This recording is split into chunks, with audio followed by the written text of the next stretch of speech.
made to determine the loss by leaching of several mineral nutrients.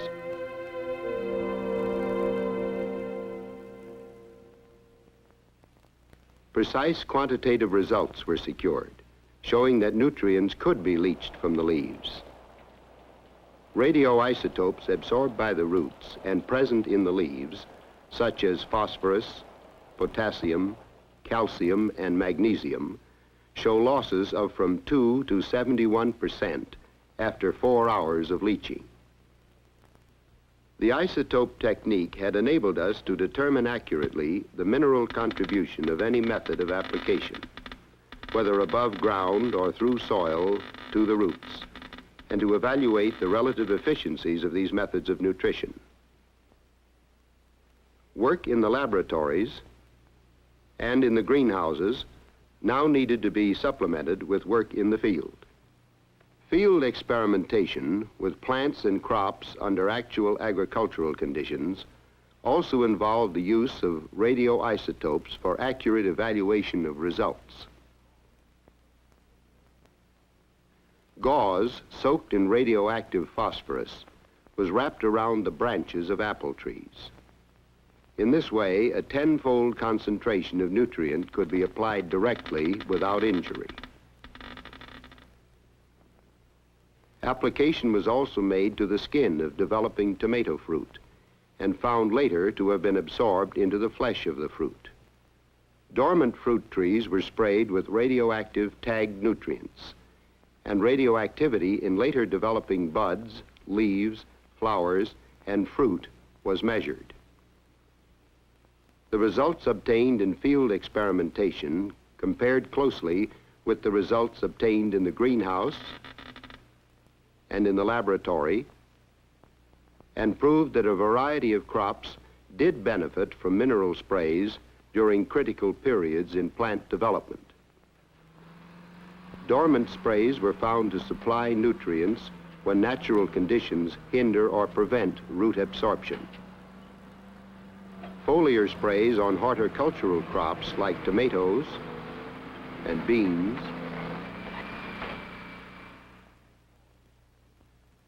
and field crops like corn and potatoes contributed significantly to mineral nutrient requirements and increased yield.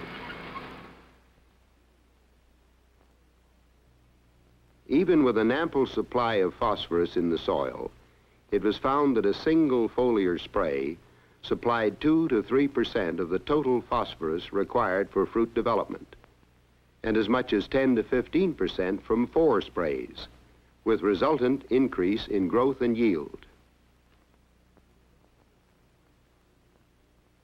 The results of research findings with radioisotopes have been conclusive enough to center attention on leaves, fruits, and stems as organs capable of uptake and loss of nutrients through surface contact with aqueous solutions.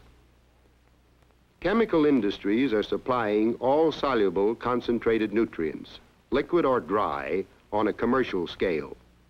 Some of these nutrients can be added to plant protection sprays, which are usually applied as a necessary practice in garden and orchard operations. No special application would be necessary.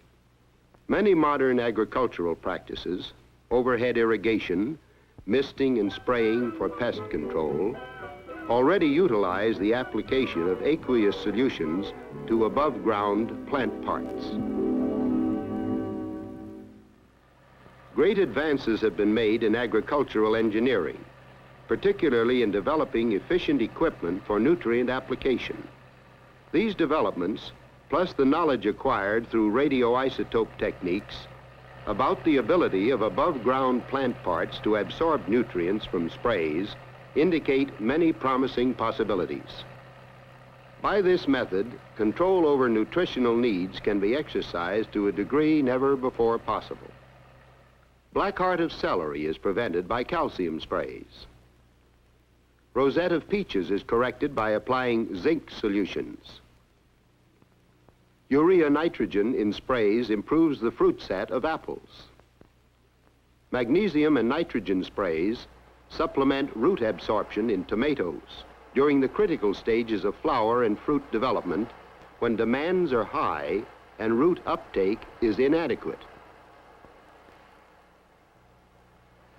Nutrients can be applied to the branches of winter-injured fruit trees to promote recovery where it is impossible for the above-ground parts to be adequately supplied with minerals from the roots.